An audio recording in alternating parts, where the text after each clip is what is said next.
Hello बच्चों, आज हम हिंदी में कविता पढ़ेंगे। नाव बनाओ नाव बनाओ। तो आओ हम कविता शुरू करते हैं। सबसे पहले हम इस कविता को एक बार पढ़ लेते हैं। नाव बनाओ, भैया मेरे जल्दी आओ। वह देखो पानी आया है, घिर घिर कर बादल छाया है। 7 समुंदर भर लाया है, तुम रस का सागर भर लाओ। भैया मेरे जल्दी आओ। तो यहाँ ये कविता एक बच्चे की तरफ से है जो अपने भैया को बुला रहा है नाव बनाने के लिए। एक बार फिर से आप लोग यह कविता मेरे साथ पढ़िए। नाव बनाओ, भैया मेरे जल्दी आओ। वह देखो पानी आया है, घिर घिर कर बादल छाया है।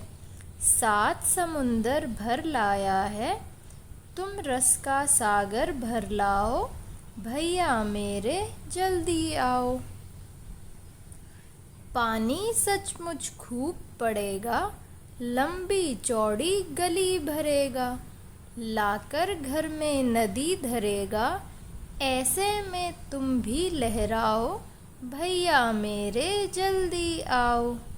गुल्लक भारी अपनी खोलो, हल्की मेरी नहीं टटोलो। पैसे नए नए ही रोलो। एक बार फिर से पढ़िए यह मेरे साथ। पानी सचमुच खूब पड़ेगा, लंबी चौड़ी गली भरेगा।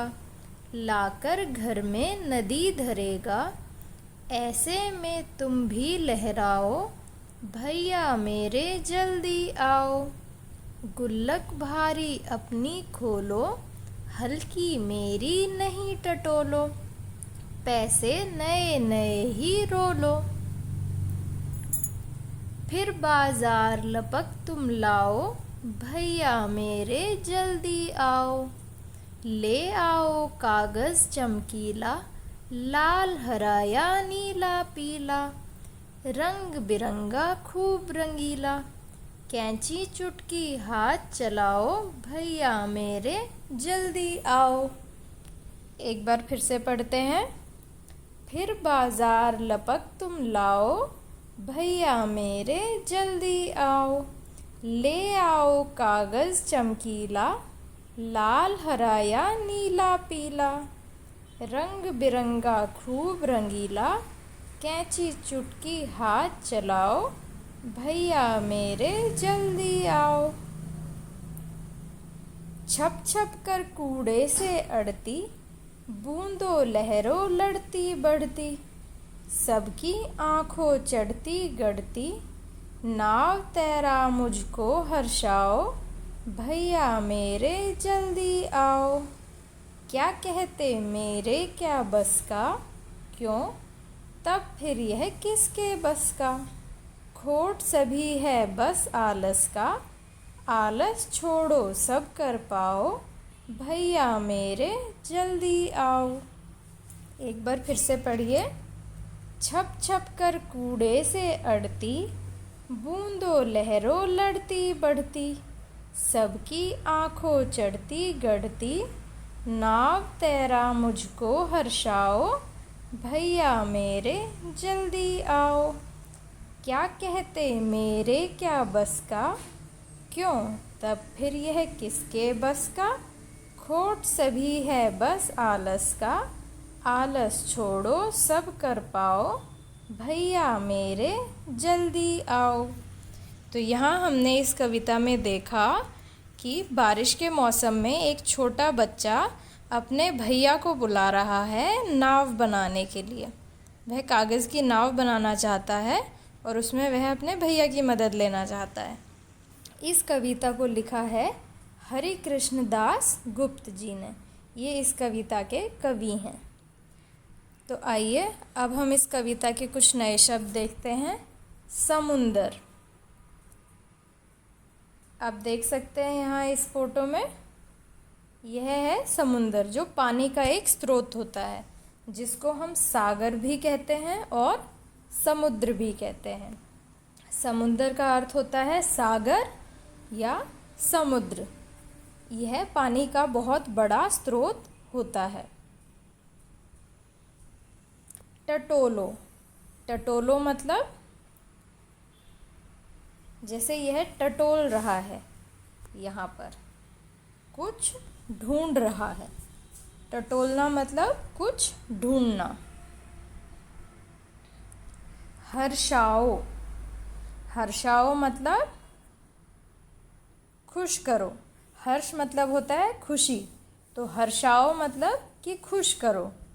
जैसे छोटे बच्चे ने अपने भैया को बोला था ना, नाव तैरा मुझको हर्षाओ, कि मतलब नाव बनाकर जब आप पानी में उसको तैराओगे तो मुझे बहुत खुशी मिलेगी। और कुछ नए शब्द है, धरेगा, अड़ती और खोट। धरेगा मतलब रखेगा। अड़ती मतलब कि बीच में आती, जब कोई चीज़ अड़ जाती है मतलब वह बीच में आ रही है। तो नाव कैसे तैरती है, बहुत सी चीज़ें उसके बीच में आती है जब वो तैरती है तो हर एक चीज़ से अड़ती हुई वो चलती है, मतलब कि टकराती हुई जो उसके बीच में आ रही है, और फिर वो उससे बच के निकलती है आगे। खोट, खोट मतलब कमी या फिर दोष। खोट का क्या मतलब होता है, कमी या दोष। अब हम कुछ प्रश्न उत्तर देखते हैं। क्या कहते मेरे क्या बस का? भैया ने क्या बहाना किया और क्यों?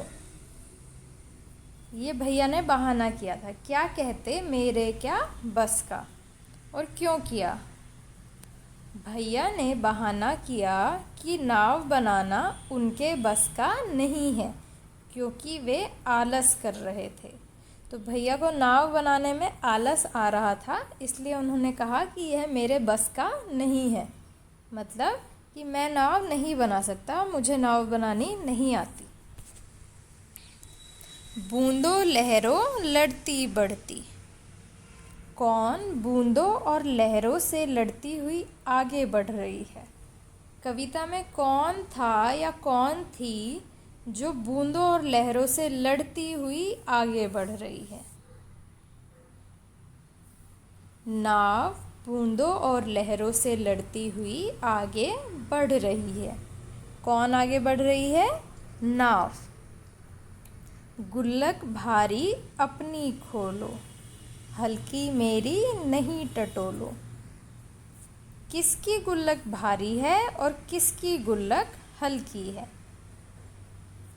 यह पंक्ति कविता में से है जिसमें लिखा था गुल्लक भारी अपनी खोलो, यानी कि बच्चे ने बोला। बच्चे ने किसको बोला? अपने भैया को। तो किसकी गुल्लक भारी हुई? भैया की। भैया की गुल्लक भारी है और बच्चे की गुल्लक हल्की है।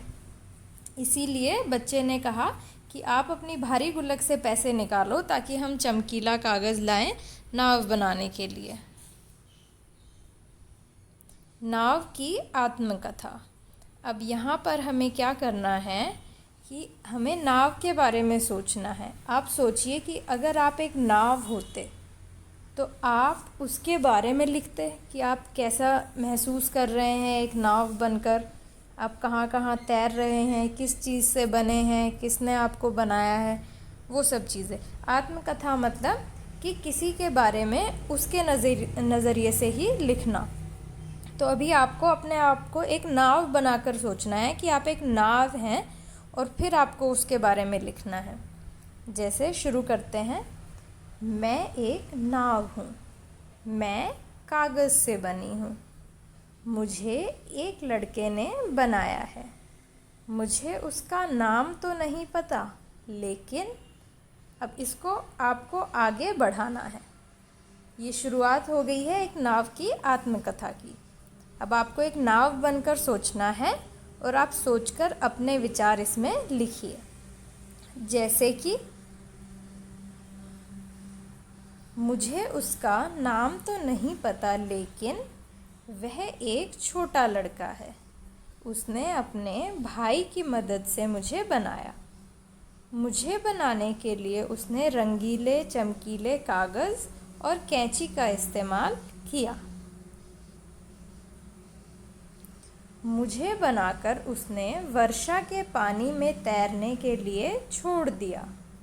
मुझे तैरता हुआ देखकर वह बहुत खुश हुआ। उसके बाद मैं गली मोहल्ले से निकलती हुई पानी के साथ बहने लगी। मुझे पानी की लहरों के साथ बहने में बहुत अच्छा लग रहा है। तो यहाँ अब आपने एक नाव बनकर सोचा उसके बारे में और उसके विचार आपने लिखे कि एक नाव बनकर आपको कैसा लग रहा है। एक बार फिर से पढ़ लीजिए। मैं एक नाव हूँ, मैं कागज़ से बनी हूँ, मुझे एक लड़के ने बनाया है। मुझे उसका नाम तो नहीं पता, लेकिन वह एक छोटा लड़का है। उसने अपने भाई की मदद से मुझे बनाया। मुझे बनाने के लिए उसने रंगीले चमकीले कागज़ और कैंची का इस्तेमाल किया। मुझे बनाकर उसने वर्षा के पानी में तैरने के लिए छोड़ दिया। मुझे तैरता हुआ देखकर वह बहुत खुश हुआ। उसके बाद मैं गली मोहल्ले से निकलती हुई पानी के साथ बहने लगी। मुझे पानी की लहरों के साथ बहने में बहुत अच्छा लग रहा है। अब आगे देखते हैं। घिर घिर कर बादल छाया है, 7 समुंदर भर लाया है। पता करो 7 समुद्र कौन कौन से होंगे जिनसे बादल पानी भरकर लाया है। क्या सचमुच बारिश के बादल समुद्र से पानी लाते हैं? वे इतना सारा पानी कैसे लाते होंगे? आपस में बातचीत करके पता करो। तो आइए देखते हैं इन प्रश्नों को बारी बारी। 7 समुंदर। अब यहाँ पर आप देखिए, यह पूरे संसार का मैप है, यानी कि वर्ल्ड मैप है। इसमें पूरी दुनिया के बारे में दिखाया गया है। यहाँ पर हमारी धरती पर जितने समुद्र है वो दिखाए गए हैं। अब देखिए 7 समुद्र कौन से हैं वो गिनिए। 1 2 3 4 5 6 और 7। एक बार पढ़ लेते हैं। नॉर्थ पैसिफिक ओशन, यानी कि उत्तरी प्रशांत महासागर। यह कौन सा है? उत्तरी प्रशांत महासागर। और यह है दक्षिणी प्रशांत महासागर। यह एक ही है लेकिन बहुत बड़ा है, तो इसको 2 भागों में लिखा हुआ है, उत्तरी प्रशांत महासागर और दक्षिणी प्रशांत महासागर। इसी तरह से यह है अटलांटिक महासागर, तो इसको 2 तरह से लिखा है, उत्तरी अटलांटिक महासागर और दक्षिणी अटलांटिक महासागर। फिर यह है दक्षिणी महासागर। दक्षिणी मतलब साउथ में, तो यह सबसे नीचे है, इसलिए यह है दक्षिणी महासागर। यह जो भारत के बिल्कुल नीचे है यह है हिंद महासागर, जिसको इंडियन ओशन बोलते हैं, हिंद महासागर। ऊपर है आर्कटिक ओशन, यानी कि आर्कटिक महासागर। कौन सा है? आर्कटिक महासागर। तो ये 7 महासागर हो गए। यह फिर से वही है उत्तरी प्रशांत महासागर जो हमने यहाँ पढ़ा था, क्योंकि ये तो एक मैप है, लेकिन असल में हमारी धरती कैसी है? गोल है, तो यह और यह मिला हुआ है, एक ही है। तो एक बार फिर से पढ़िए। उत्तरी प्रशांत महासागर, दक्षिणी प्रशांत महासागर, उत्तरी अटलांटिक महासागर, दक्षिणी अटलांटिक महासागर, हिंद महासागर, दक्षिणी महासागर और आर्कटिक महासागर। ये है 7 समुंदर, हम इनको कह सकते हैं, कि जो 7 ओशंस हैं वर्ल्ड में। इनके नाम आप याद करेंगे।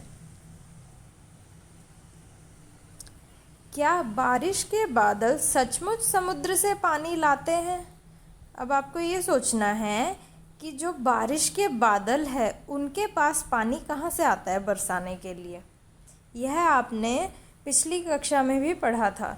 तीसरी कक्षा में ईवीएस में आप लोगों ने वाटर साइकिल पढ़ा था, और वाटर साइकिल में आपने देखा था कि बादल जो है वो बारिश का पानी कहाँ से लाते हैं। एक बार फिर से देखते हैं यहाँ पर। यहाँ देखिए, यह है समुद्र, ठीक है। अब जब सूरज निकलता है और उससे गर्मी पैदा होती है तो क्या होता है, सूरज की किरणें समुद्र पर पड़ती है, जिससे यहाँ पानी गर्म होता है। सूरज की किरणों से समुद्र का पानी गर्म हो जाता है और गर्म होकर वह भाप बन के ऊपर उठता है। भाप बनकर जब पानी ऊपर की तरफ जाता है और ऊपर जाते जाते जब मौसम ठंडा हो जाता है तो वह पानी फिर से जो भाप के रूप में है पानी की बूंदों में बदल जाता है ठंडे मौसम की वजह से। और वह फिर से पानी की बूंदें जब सारी एक साथ इकट्ठी होती है तो वे एक बादल का रूप ले लेती है। बादल जैसे जैसे भारी होते जाते हैं वो नीचे आते हैं और फिर वर्षा करते हैं, क्योंकि भाप बन के जब यह उड़ रहा है तो यह पानी तो हल्का है, लेकिन जब बहुत सारी बूंदें हो गई, वो इकट्ठे होने शुरू हो गई, तो वो भारी होकर बादल नीचे की तरफ आते हैं और फिर से वर्षा करते हैं। तो अब आपने देखा ना कि वर्षा करने वाले बादल पानी कहाँ से लाते हैं, वे पानी समुद्र से ही लाते हैं। गर्मी के कारण वह समुद्र का पानी भाप बनकर ऊपर उठता है और बादलों का रूप ले लेता है। अब हम पढ़ते हैं क्रिया। क्रिया मतलब काम वाले शब्द। पिछले साल रिमझिम में तुमने पढ़ा था कि बनाना काम वाला शब्द होता है। काम वाले शब्दों को क्रिया कहते हैं। इस कविता में ढेर सारी क्रियाएं या काम वाले शब्द आए हैं, उन्हें छांटो और नीचे लिखो। अब पहले हम देख लेते हैं क्रिया किसे कहते हैं। काम वाले शब्दों को क्रिया कहते हैं, यानी कि ऐसे शब्द जिनसे हमें पता चले कि कोई काम किया जा रहा है, तो उस शब्द को हम क्या कहेंगे, क्रिया कहेंगे। जैसे खेलना, पढ़ना। खेलना एक क्रिया है क्योंकि यहाँ आपको दिख रहा है काम हो रहा है। पढ़ना भी एक क्रिया है। बोलना और लिखना, ये दोनों क्या है, क्रिया है फिर से, क्योंकि यहाँ भी कोई ना कोई काम हो रहा है। यहाँ बोलने का काम हो रहा है और यहाँ लिखने का। फिर चलना, खाना, पकाना, ये दोनों भी क्या है, क्रिया है, यानी कि काम वाले शब्द। नाचना और गाना, ये दोनों भी काम वाले शब्द हैं। रोना और हंसना, यहाँ भी कुछ काम किया जा रहा है, तो ये दोनों काम वाले शब्द है, यानी कि क्रिया है। नीचे दिए गए वाक्यों में क्रिया को रेखांकित करो, अंडरलाइन करना है आपको। लोग होली का त्योहार मना रहे हैं। अब यहाँ पर क्या है क्रिया, होली का त्योहार मना रहे हैं, तो लोग क्या कर रहे हैं, त्योहार मना रहे हैं, तो यहाँ पर क्रिया है मना रहे हैं। आगे देखते हैं, राज स्कूल जा रहा है। यहाँ पर क्या काम हो रहा है, यहाँ जाने का काम हो रहा है, तो जा रहा है यह क्रिया है। सूरज निकल रहा है, तो यहाँ पर क्रिया है निकल रहा है। क्या क्रिया है यहाँ, निकल रहा है। शिक्षक स्कूल में पढ़ा रहे हैं, तो यहाँ पर क्रिया क्या है, पढ़ा रहे हैं, पढ़ा रहे हैं। गाय घास खा रही है, तो यहाँ पर क्रिया है खा रही है, यहाँ पर क्रिया है खा रही है। तो अब आपको क्या करना है, आपको कविता पढ़नी है फिर से, और उसमें से कुछ क्रिया शब्दों को छांटना है, यानी कि काम वाले शब्दों को। तो आइए एक बार देख लेते हैं। यहाँ कविता में देखिए, नाव बनाओ नाव बनाओ, भैया मेरे जल्दी आओ। वह देखो पानी आया है, घिर घिर कर बादल छाया है। सात समुंदर भर लाया है, तुम रस का सागर भर लाओ, भैया मेरे जल्दी आओ। अब यहाँ हर पंक्ति में कोई ना कोई काम वाला शब्द है। जैसे यहाँ है बनाओ, बनाना एक काम वाला शब्द है कि कुछ आप बना रहे हैं, एक काम हो रहा है, तो बनाओ एक क्रिया है। आओ मतलब आना, यहाँ भी एक काम हो रहा है। देखो, पानी आया है, तो यहाँ देखो और आया है, यह दोनों काम वाले शब्द है। छाया है, बादल छाया है, तो बादल ने कौन सा काम किया है? छा जाने का काम किया है, तो छाया है एक क्रिया हो गया यहाँ। अब यहाँ समुंदर भर लाया है, तो भर लाया है एक काम है, ठीक है। बादल ने क्या किया है? बादल ने क्या काम किया है कि वह सात समुंदर भर लाया है, सात समुंदर से वो पानी भर कर लाया है बरसाने के लिए। तो यहाँ भर लाया है काम वाला शब्द यानी कि क्रिया है। तुम रस का सागर भर लाओ, तो यहाँ दूसरा काम आ गया भर लाओ। और फिर से भैया मेरे जल्दी आओ, तो यहाँ पर काम है जल्दी आओ। भैया को कौन सा काम दिया गया है? जल्दी आने का। तो इसी तरह से आपको पूरी कविता पढ़नी है और उसमें से क्रिया शब्दों को छांटना है। आप यह काम पूरा करेंगे।